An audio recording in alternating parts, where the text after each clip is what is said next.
When the top law enforcement official in the country refuses to answer the one question every American has a right to hear, you're not watching confidence.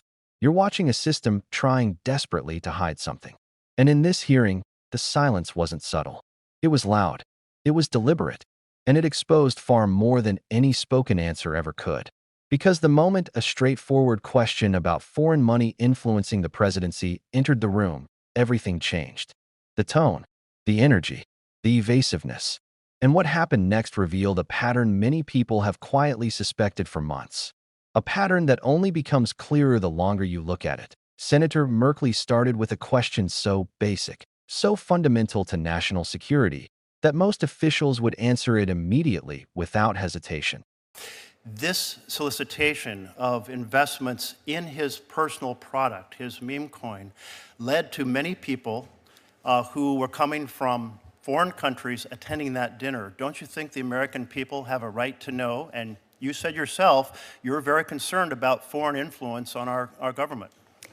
Senator, it is wildly offensive that you would accuse President Trump of not protecting American interests in our country when he is the president that has shut down our borders, unlike Joe Biden. President Trump has done everything to make America safe, and you asked me the question, and keep America safe. Do you and know you're trying to play a gotcha question at a budget hearing when you have murders left and right in your state, violent crimes, and we are doing everything we can to help your liberal state. Whether you're liberal or not, we're going to do everything we can to help the citizens of your state, and you're trying to avoid that because you're trying to play a gotcha question with the President of the United States, and it's not going to work. We're here to talk about our budget for public safety. I do believe that as the leader of the Department of Justice, you should be concerned about foreign influence. There was obviously a lot of foreign influence and individuals who said they were there for that reason. And so will you appoint a special investigator to make sure that that foreign influence does not affect the policies of the United States of America? I'm not going to tell you what I will or will not do, other than I will do everything to keep the people of your state safe, even though you don't want to talk about anything to do with your state because of the crime in your state. You also voted no on the Laken-Riley Act. We are doing everything we can to protect the citizens of this country. You also said that President Trump encouraged protest. It was the opposite. He's done everything he can to keep us safe, and he will continue to, as well as the Department of Justice. It speaks volumes that you won't answer the question about transparency when the president is asking people to invest in his company and his products, and that foreigners are attending these events. I think transparency would be appropriate. Are you going to recommend any ethics guidelines to make sure that foreign influence does not find its way in through the doors of the White House? How do you characterize foreigners, the illegal aliens that have flowed into our country? Is that who you're talking about? You don't want to talk about them. You don't want to talk about the crime that has gone rampant throughout this country and your state. Well, you know, these hearings are a chance for us to ask questions, and I assure you I'm engaged in national security in many, many ways. But this also I am concerned about, and let me turn to a different piece of the puzzle, because the president also has another cryptocurrency called USD1. It is a stable coin. There was a request by UAE to produce AI chips that would go to UAE. The National Security Advisor of UAE is also the CEO of MGX.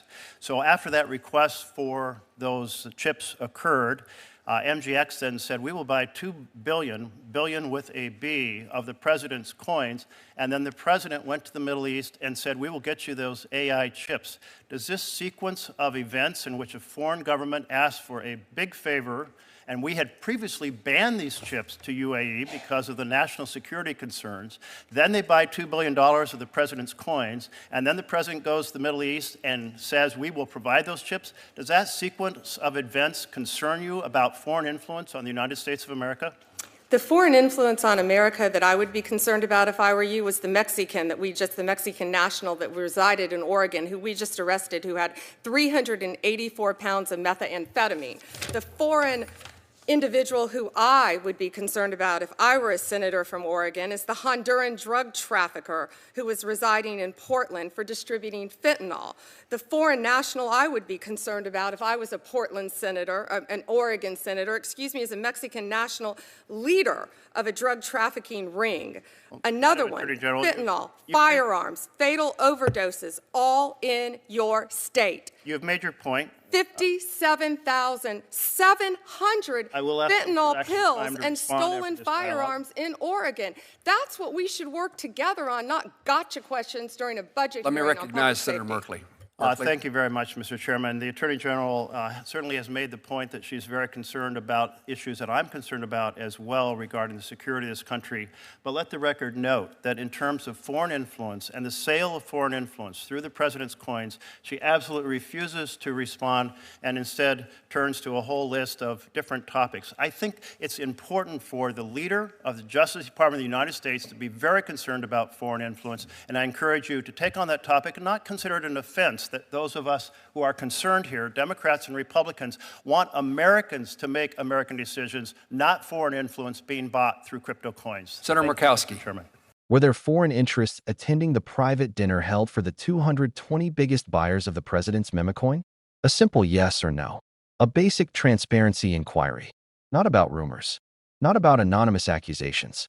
But about publicly documented people who bought large amounts of a cryptocurrency because, by their own admissions, they wanted influence. Merkley referenced statements made by attendees themselves, like the head of a freight technology company who openly said he bought millions of these coins because he wanted policy changes that would help his business operations between Mexico and the United States. That wasn't speculation. That wasn't a conspiracy theory thrown around online. That was someone going on the record saying exactly why he invested. And when money is used as a shortcut to power, every American has the right to know who's sitting in the room where decisions are shaped. But the moment Merkley asked if foreign interests were present at that dinner, the Attorney General didn't just refuse to answer. She redirected with such speed, it almost felt rehearsed. Suddenly, she was talking about something entirely different. Not crypto, not influence, not transparency. Instead, she pivoted into crime stories from the senator's state, almost as if the question itself was an inconvenience. Almost as if addressing it would open a door she did not want opened. The more she dodged, the clearer the situation became. This wasn't about protecting the White House. This wasn't about fairness. This was about avoiding a conversation that could expose a much larger pattern of influence buying. Because if people purchased crypto not for financial gain, but for political access, that's not just ethically questionable. It's a national security threat hiding behind a digital token, and Merkley didn't let that slide. He calmly pointed out the issue again. People bought these coins to get close to the president. Some were domestic, but some, according to reports and attendee lists, came from abroad. They weren't showing up because they believed in blockchain. They were showing up because they believed in leverage. That is what made his question urgent. That is what made her silence alarming. But Bondi's evasiveness didn't stop there. She didn't just avoid the question. She lashed out. She attacked Merkley's state, criticized unrelated policy votes, talked about crime, drug trafficking, and fentanyl, none of which connected to the subject of foreign influence through crypto. The pivot was so dramatic it drew more attention to what she wasn't saying. Because the moment you start talking about something completely unrelated, it's usually because you can't talk about the thing that actually matters. Merkley, still calm and focused, repeated the question. He didn't raise his voice. He didn't accuse her of wrongdoing. He simply asked whether she would appoint a special investigator to ensure foreign money wasn't shaping U.S. policy. Something most administrations would welcome, because transparency protects both parties, both branches, and the integrity of the office itself. But once again, she refused. Not indirectly, not with nuance, but flat out refused. And then came the twist, the second half of the scandal that made her silence even harder to ignore. Because the crypto dinner wasn't the only moment foreign interests appeared to use digital assets to gain influence. Merkley brought up another sequence of events involving a foreign government, the UAE, and a different cryptocurrency linked directly to the president's personal financial ecosystem. And this part, even on its surface, raises eyebrows. First, the UAE's National Security Advisor requests access to advanced U.S. AI chips, technology previously restricted due to national security concerns. These chips are powerful. They can be used for military systems, surveillance networks, and artificial intelligence development with geopolitical consequences. Shortly after that request, a UAE-backed company called MGX buys $2 billion. Yes, billion with a B, worth of the president's stablecoin, $1. It wasn't a small investment. It wasn't a quiet gesture. It was a massive financial commitment directly tied to the president's digital asset. And then, not long after that purchase, the president travels to the Middle East and announces those chips will be provided, despite the previous national security objections. Now, no one in the hearing room claimed these events were definitively connected. Merkley didn't present it as proven corruption. He didn't accuse anyone of wrongdoing.